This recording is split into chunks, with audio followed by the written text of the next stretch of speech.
while we just give it a moment to make sure it's all up and running. I will say I had to edit last week's video because my internet was shocking. And I was just silent. Yeah. I for once knew that my internet was strong because I was in the hotel. But usually it's mine. Yeah, it was because we've had some issues with our Wi-Fi, and so I was on my mobile data. And I just live too much in the countryside. I thought it would be okay. It looked okay while I was doing it, but the actual video in the end was not good. So I've edited some bits out, and the Spotify version is sort of the edited version. So Nice. yeah, so people listening, there are a couple of little jump cuts where you might go, haven't there? But hopefully it's all logical, and it's just where I'm silent and you can only hear Kirstin saying, uh-huh.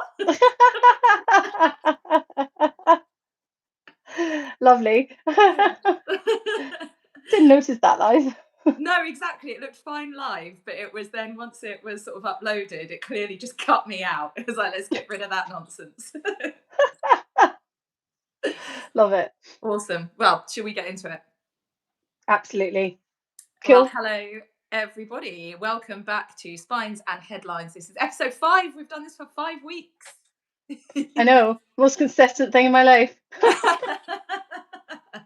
Well, I am Emma Rosen, children's author, and a little bit of non-fiction in there as well. And as always, I'm joined by Kirstin McNeil, children's author and publisher of joyful, inclusive books. Yeah. And anyone watching can see a little daddy scared beasties behind Kirstin. You're always very good at remembering the sort of the books to hold up and having the I always have a book next to me. Although I frame my books because I'm very proud of them. We've yet to frame the last 2 books actually, so I need to get on that. Yeah, it's funny because when my books first come out, I have to hide them from myself. I can't have any out because it's still work and stressful work. So if I see them around my house, I get that sort of panicky, anxious, and my brain starts going. So I hide them, and then I suddenly get to a point where it's okay. So it's weird. That's good. That's good. That's fine. Yeah, it's that difficult separation, I suppose, when you do work from home. That you can go into rest mode, I suppose. We always start every week with a word about our publishing and writing week. Did you want to start or shall I? I will. I'll start. My week has been frustrating in terms of my publishing and writing week. As those who have listened or watched the podcast last week, I was in the sunny San Francisco for work. I worked pretty much 12 to 14-hour days from Sunday all the way through to didn't get a break until Thursday afternoon. And in the meantime, I kept on getting emails from the Gardener system saying how many orders I was getting from Waterstones that I couldn't fulfill. So I was just like really frustrated with the fact that this had to be the week when I'm suddenly getting a load of orders from Waterstones. And yeah, so some of those weeks just have to be about your other job. And I'm really glad that I've got this weekly drumbeat. So at least I can remind myself that I'm a publisher and author. This is one of the difficult things with running a business where you also, I mean, it can even be things like going on holiday, but equally you're really busy with your other job or life stuff. I think it's one of the things to consider, isn't it? If you know that you're going to be going away, is what lag might there be on orders? And hopefully one day we will be able to have like a whole team, Kirstin, who are fulfilling our orders. I know. Well, actually, I always take books with me when I am working, and to remind all indie authors, the hustle is real. And we had a lot of external speakers come in. We went to the Computer History Museum in Palo Alto, which is at Silicon Valley. And I accidentally bumped into Steve Wozniak, the CEO of Apple. I didn't know who he was. And I was like, oh, hello. Well, that's another story. But one of the external speakers I got speaking to this amazing woman called Shuo Chen, and she learned about my books because I brought it up, and my colleague brought it up, and she was like, let me get in touch, let me get you in touch with, this many people, and let's get you distributed in America. This is Mm. amazing. And so it's amazing how your work, however separate your work might be, you're still working with humans, you're still working with parents, you're still working with people who read. So bring up your books as much as possible, because there's always going to be some sort of opportunity and some connection that will help you in the future. Absolutely. You never know who knows somebody. Sometimes these network connections are crazy. So I agree with you. I quite often have a book just tucked somewhere just in case somebody asks. You just never know. Um Yeah. yeah. Well, my word of the week is money. Yay! Good money or bad money? Well, sort of money organizing and plans and good money.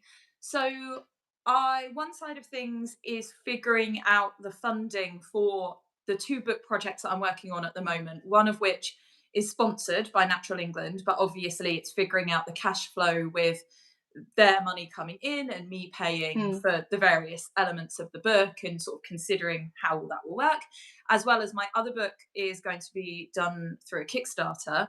So getting that planned out, figuring out what's achievable so that the Kickstarter is successful, and sort of planning for finances. Also, because uh, what I'm hoping to do is that my income this company year that I'm in, because my company year is different to the financial year, will mean that next year I can either completely stop teaching or cut down on teaching, which gives me more creative time. So there's been sort of figuring things out to try and get all of that to work. I've also had various sort of, I potentially have a new freelance role, which we'll see what happens with that. So, sort of discussions around how that could work and time wise and money wise. And I updated all of my bookkeeping. oh, amazing. Well I done, know. you. It had all fallen by the wayside because I did a big stint of teaching September through to December. And when I'm doing that, a little like you're talking about, you're just trying to do the day job and then do the important bits of the writing and publishing. So something like bookkeeping, although it's really helpful to keep on top of it, because otherwise you look at these transactions and go, what's that? Yeah, But it just is not going to be top of the list. So I got all of absolutely. that done. And so I'm all up to date. And I have all these intentions that I will be doing my bookkeeping regularly. Will that happen? We'll find out. But yeah, just lots of figuring out like, where am I money wise? What are the plans going forward? How are books going to be paid for? How does the cash flow work? So it's been a lot about money for me this week, which is important. I think it's an important subject to bring up, because we are also business people. And I remember, I think it was 2 years ago when you did your YouTube video on I'm Finally in the Black. Yeah. That is something that is a milestone that we should all celebrate. How many years have you been a writer publisher? 8. 8. So Mhm. Emma's only talking now about how she potentially could ramp down the other job. It does take a long time, and I think it's great that we have people like you who are really realistic about it, Emma, because it's a passion, but it's also business. Yeah, and anybody starting any business, if I was opening a restaurant or a coffee shop or like whatever I was doing, you have to invest in that business. There's a period of time where people are discovering your business, you're building a brand, you're paying off your investment.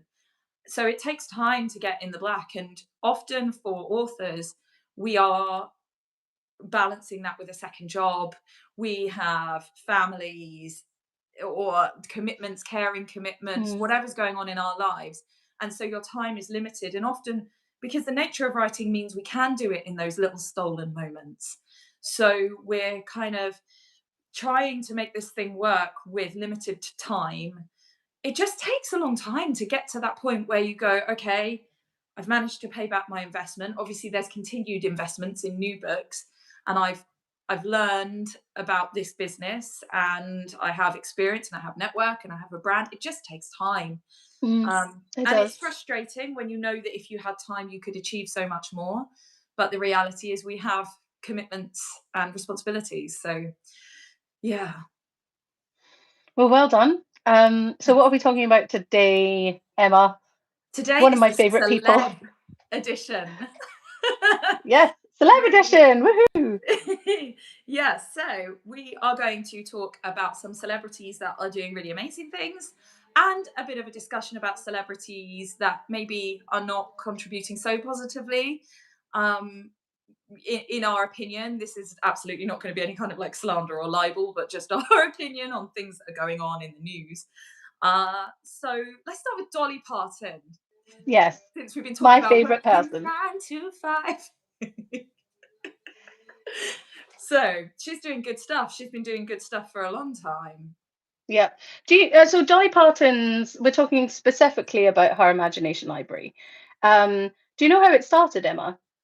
I don't. I feel like I've sort of heard about it because it does operate in the UK, but I feel like Yeah. it's bigger in the US. So I think by the time I had an awareness of it, it had been going for a while. But yeah, go on, please Well, say. thankfully, Dolly Parton is one of my favorite subjects to talk about, so I will tell you how it started. So, for those of you who aren't aware, Dolly set up this Imagination Library. And basically, her concept is give free books to children so that they have a great start in life. And where it came from is her dad was illiterate for most of his life. Did not know how to read, and he was illiterate because he was in the farming community. Didn't need to do it for his job, and so she was inspired by her father's story and decided that she's going to give free books to all children in America from birth through to, I think it's the age of 5. In the UK, it's definitely until the age of 5. And she set up this Imagination Library, and you can imagine this has been going for decades now. So she has impacted billions of children. And as we know, um, literacy at an early age, love of reading at an early age, ownership of a book at an early age, all basically supports that love of literature, reading, kickstart a good life in terms of intellectually. Um, and so I know about it because in my borough in London, Wandsworth, last year they kicked off Imagination Library for Wandsworth. And basically you opt in, so you sign up. There's a link, you sign up, and if you have a child between 0 and 5, every month you will be sent a free book. Every month you will be sent a free book per child. So it's not, it's sort of better than the book trust stuff that you get every sort of year, I guess, when you have a baby and then a toddler, and then your kids start school. You get these starter packs, which are fantastic, and um, they should keep on going. But Dolly Parton one, the Imagination Library, is every month, which is incredible. Yeah, absolutely. And it's such a good example of, obviously, with Dolly Parton has built an incredible business and brand and everything she's done, and must be a very wealthy lady. And she is using her money and her power, her platform, to do something really amazing for young people rather than spending it on fripperies. I mean, I'm sure She's she a has billion. plenty of She's those. a billionaire. She's a billionaire. She, obviously supported massively financial support of the COVID vaccine, and I just absolutely love her. I love the fact that she's putting money where there's going to be a real impact. I did reach out to Wandsworth Council to ask if my books can be on the list. Unfortunately, they are a partnership with one big publisher. So Okay. obviously they have to partner with a big publisher in order to roll this out. But I'm not complaining. It's a wonderful thing to be doing, and I think every council should have the option. Absolutely. Yeah, I don't think we have it here. So again, sort of why I hadn't come across it personally. But yeah, and I love that it's extended into the UK. It's just fantastic work and will make such a difference. And there was a news report last week talking about how it's massively improved literacy skills. And it says here, Dolly Parton's Imagination Library currently posts more than 75,000 books each month to children in the UK. So incredible. So she's doing amazing things, as is Stormzy this Yes, week. love it. Love this. Give us more information about the Absolutely. Stormzy story. So Stormzy has talked. We will link news stories in the description. But Stormzy has called reading a superpower, and he has backed an initiative called Quick Reads. So this is short stories. I believe 128 pages is the one he's backed, and they're coming out as audiobooks as well, with the idea of making reading accessible, something really quick. 128 pages isn't going to take you super long, and if it's in audio, that gives you an option. And the stories sound sort of really exciting. So yeah, he has backed one of these as part of everything that's going on with reading this year. He also has his own publishing imprint, which I didn't know, called Murky Books, which is part of Penguin. So I love that somebody like him, with the image that he has, is talking about reading. And he has said that he got into reading in his 20s, I think it said. So I love that he is being open and is supporting reading, because different people are going to look up to different celebrities. And Dolly Parton is going to be an icon for some people, and Stormzy is going to be an icon for some people. And I just think Yeah. that if you've got these people standing for something, that's so powerful. And by back, do you mean financially backed? He is Yeah. financially supporting the release of this this book.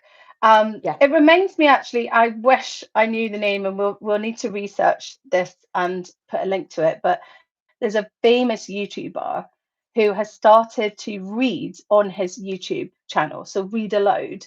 And when he gets to a word that he doesn't understand, he live in his YouTube, he looks up the word in his dictionary. Mhm. And basically, he's done this in a campaign that he's decided himself, to get more literate and to expand his reading. And he's a really, really, really famous YouTuber for the younger generation, because Emma and I are in our 40s, believe it or not. So we're no longer the younger generation, we're millennials. And I think that's brilliant exposure. Like you said, people follow different people, people are inspired by different people. So the more diverse that people can expand people's visibility to the power of reading, the joy of reading, the better. I Have might you have managed to found find the it. name? Maybe.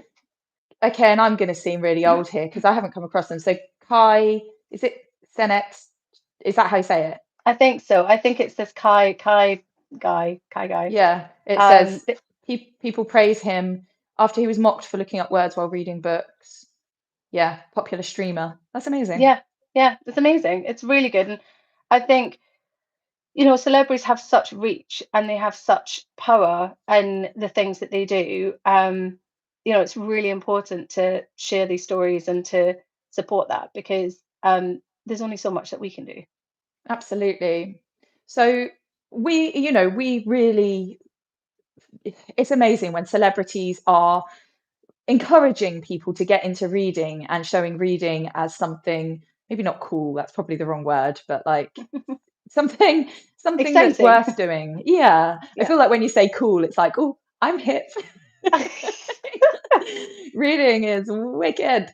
Yeah, no, it's great. As soon as you have people who are admired either backing reading or talking about reading, that's fantastic. We felt this moved on to a conversation about something that happens with some celebrities that we have feelings about, which is celebrity books. Or celeb books. Yeah. Yeah. So here's the thing, right? If you are a celebrity, obviously, if you're an actor, you're already in the artist's kind of universe. And you might have thought about directing or writing the screenplay or writing. And so it is quite a natural thing to be curious about if you are already in the arts. Um, I love it when celebrities then use their platform to to use a unknown illustrator, for example, for the cover of their book or for their picture book, because that helps build that platform for that illustrator. However, a lot of celebrities are using this as just an additional thing to do. You've got politicians writing books, you've got royalty writing books, and not a lot of them are amazing. Not a lot of them are, well researched. They're quite, I don't know. Not a lot of them are great, in my opinion. There are some of them that are fantastic, and then they continue to write books. But in the author, illustrator, publishing world, there is so much. It's not necessarily the celebrity that people have a problem with. It's the fact that they take up so much publishing sort of PR space, and that pushes everyone else aside. And I'm not just talking about indie authors. I'm talking about well-established, long-standing author and illustrators who have been in publishing for years, for decades. They feel this as well. So this isn't just a bunch of indie authors going, give us some airtime. This is a serious thing that a lot of authors and illustrators in the industry, whenever there's another celebrity book that comes out, they get the slot on This Morning, they get all the airtime from the publisher, they get all the paid ads, and they get the massive book launch. And it just seems a little bit imbalanced. Yeah, What's your exactly. view? And I made a short about this when Keira Knightley was doing the rounds with her book. And I haven't seen her book. It's, as we've said, it's nothing against specific celebrities, specific books. Some celebrity books are great. And frankly, if I was a celebrity and I felt like writing a book, I would probably take the opportunity. Like, I understand, and Yeah. I understand from a business perspective that for a publisher, if they're taking on a celebrity, they know that book is going to sell really regardless of how good the book is. They know that that person already has a following, and really it's part of some of the issue for people getting publishing deals is that you could have the most incredible book and it goes in amongst however many hundreds of others to the publisher or the agent, and the publisher or the agent are going to see the celebrity or the known name who already has a following, and that's who they're gonna want to publish, and they might not even see or take the time over the other titles, and it's completely understandable. And it's not for either of us to say that whether the celebrity or famous person or whoever should or shouldn't have published their book. But again, as you say, the marketing budget goes to them. Keira Knightley, for example, I heard her on podcasts, I saw her on TV, I heard her on the radio. So she had this whole thing, and of course she did. But then what about the people who are also publishing books, whose books are also amazing, who don't get the airtime? I mean, they recently announced that Rob Brydon is bringing a book out. He seems lovely. It's probably a very nice book. Yeah. Yeah. But again, he probably is getting that contract because it's a decent book, but he's also getting that contract because he's Rob Brydon. And there's so much missed opportunity, and I understand it, but wouldn't it be amazing if, as you said, those celebrities use the services of unknown people or amplify those voices, or that publishers or agents commit to, well, X% of our published titles will be unknown authors or new authors, or we will ring fence some of our budget for their marketing, or a little bit like I talked about in the video that I made with what's it called? Is it BBC? I can't remember what it's called. On the radio where they have the unsigned artists. Oh yeah, Voices. I can't BBC remember. Sounds, but there's a name anyway. But where they essentially have a radio show and they have a stage at the Radio One. Oh my God, how old am I today? The young people do a thing And It's all artists that you probably haven't heard of because you're old and you don't listen to, yeah, One Extra. exactly. But they make that space, and it's Yeah, not much in the grand scheme of things, but they make that time and space. And I've known artists who have gone, oh, I got played on whatever the thing is called. And it's could we have a feature of new authors, or could we have it's okay, I understand your business decisions. I would probably do the same thing, yeah, but it shouldn't be at the expense of unknown creatives, because otherwise what you get is a homogenous, these same famous people get all of the airtime over all the different kinds of media. They have their TV show, they have their film, they have their book, they have their, and wonderful, good luck to them. I'm sure they're lovely. But we need other voices, people from different backgrounds, people who have different things to say. Otherwise, yeah. yeah, it's all about diversity and inclusion and opportunities. And let's not just make the same people richer and richer. Um, I yeah. I agree. I think you've got to back um your big horse. You've got to do that in order to keep getting the money in and continue to fund the rest of the authors. So there is a fine line that large publishers have to play there. But often is the case they're backing the wrong horse. Meghan Markle's book sold a little bit, but didn't really sell a lot. She probably didn't earn out. Same with Keira Knightley. She probably hasn't earned out yet.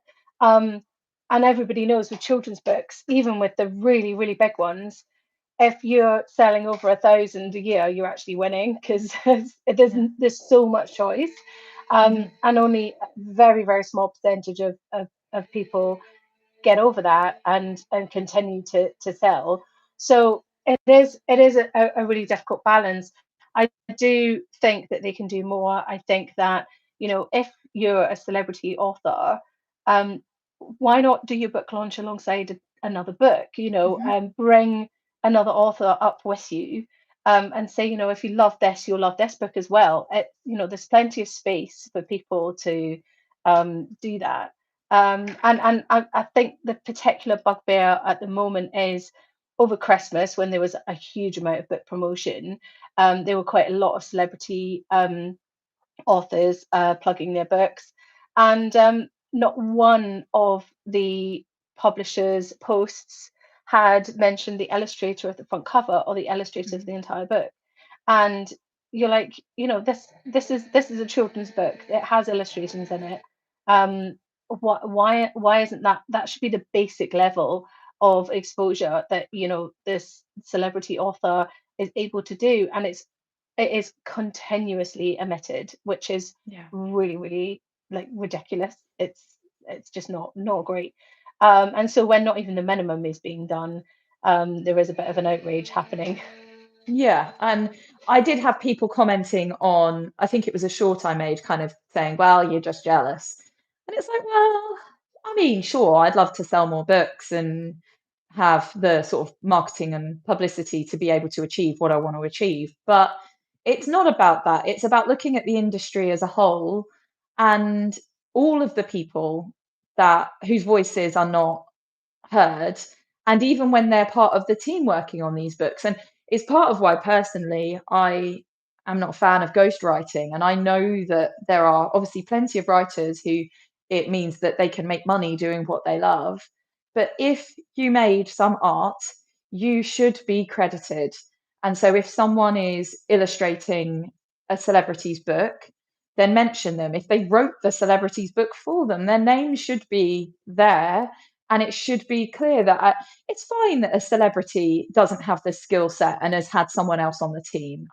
We all know they do it. So let's just, credit people and make opportunities rather than, yeah, just kind of amplify the voices of famous people. So I think overall, what we're talking about today is that famous people, whatever they're famous for, have so much power, and a lot of them have a lot of money. That means that they could do such incredible things. And we see that with like Dolly Parton. So I just wish they would. So all the famous people watching this, because I know you're all here, could you just yeah. Yeah, this is true. There are examples of really brilliant things, and please share if you're watching this if you've seen other examples of Yes. people. And we're not saying that celebrity writing is rubbish. My kids absolutely love Tom Fletcher's books. He seems to have committed a lot more to the writing of his books. And he's written Paddington, and he's just like, where does he find the time? Everybody else does everything else for him apart from the artistry, I reckon. I think But he's not that's a great example. well, it's that he has some celebrities, it's the one book because Yeah, then they've done yeah, a book, but he is clearly an author who is yeah, repeatedly doing all sorts of so it's clearly an actual career for him, not just, well, I want to do a book as well. yeah. And so that's what we're saying. We're not saying that all of these celebrity books are absolute trash. What we're saying is there's so much weight to put on them from publicity, from budget, all of that, that it does steer that completely away from other authors, other illustrators who have been in this industry for decades. And this is one of the reasons why self-publishing is such a great avenue, because we're not feeling that frustration. We're feeling the other frustrations of, we don't have budgeting, we don't have a budget for it, but at least we're not going into a publisher with our hopes high, thinking that they're going to do all this promotion for us. At best, you get your launch week, and that is it.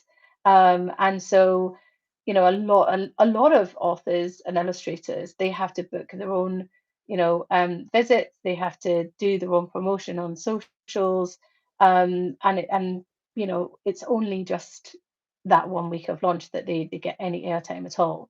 And the celebrity scene, it's not going away. It really isn't. It's one of those things that will keep on happening. I'm hoping that there's more diversity in the celebrities that are bringing out books, absolutely. But let's try and sort of see a bit more use of that profile than just using it on themselves. That's it. And I will say, as readers, we should make sure that the books that we are buying, reading, publicizing on our socials, I do like some celebrity books. I'm interested in some memoirs. I think there is a market, right? And I have read a few, but making sure that we are also reading diversely and not just picking up bestsellers, not just picking up another of this author that I've always read book. And it might be a comfy read, a cozy read, or I'm interested to know what this celebrity has to say, but just make sure we're including the other things and trying a debut novel, or trying this person's published loads of books, but I've only just stumbled across them. I'll have a go. So as readers, we can support that as well, because if you're not having that book put in front of your face with the huge marketing budget, you might have to look a bit harder. So I think as readers, we can make that effort too. But yeah. For World Book Day, to do you like my book, here's 10 other books that you would love, because that would make such an impact. Like, I don't think they realize how much of an impact that would make on exposure to other authors, exposure to books that maybe it was, and people had no idea, because when people like those books and when they follow that celebrity, they'll they will notice, they will take note, and they will listen to them. So they can do more. It doesn't take a lot. So if you are a celebrity that you're listening to this podcast, there's an idea for free. Yeah, absolutely. Yeah, excellent.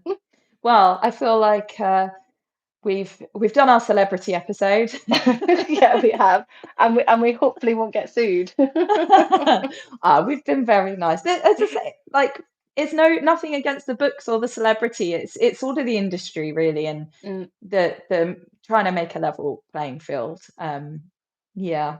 Well, thank you, everybody. As always, whether you are joining us live, hello, Mark, who's been commenting, or whether you are watching or listening to this later, we have this on YouTube and also on Spotify. So if you want to make sure that you subscribe so you catch the episodes that way on Spotify, if that's how you want to go, then you can do that too. And if you're listening to this on Spotify, hello.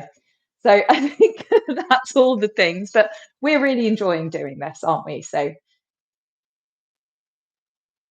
oh, has sound gone weird? What's happened? Yes. Oh, That's fine. It's back. oh, we're getting a repeat of last week of the weirdy sound. Well, yeah, good. Basically, thank you for listening / watching. Thank you. Cheers. See you soon. Bye-bye. Bye. See you next week.